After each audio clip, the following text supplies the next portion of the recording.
It's the scandal that's left many feeling decidedly queasy. Pre-prepared or frozen foods labelled as beef discovered to contain up to 100% horse meat. All processed beef items will now be tested. The results should be known by the end of the week. But with the rumblings of the scandal beginning almost a month ago, questions are being asked about why action on this scale wasn't taken sooner.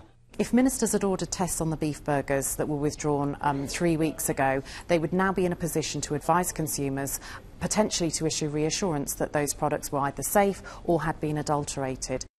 The Environment Secretary has warned the results of this week's tests could bring more bad news. The body representing school caterers says it's as certain as anyone could be that horse meat has not been used in schools. But certainty is in short supply.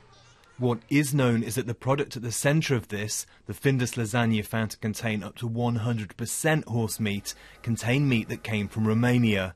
Findus is taking legal advice, claiming it's the victim of fraud by the supplier.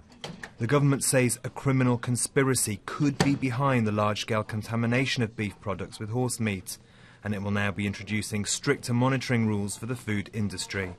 Stephen Hobson, BBC News.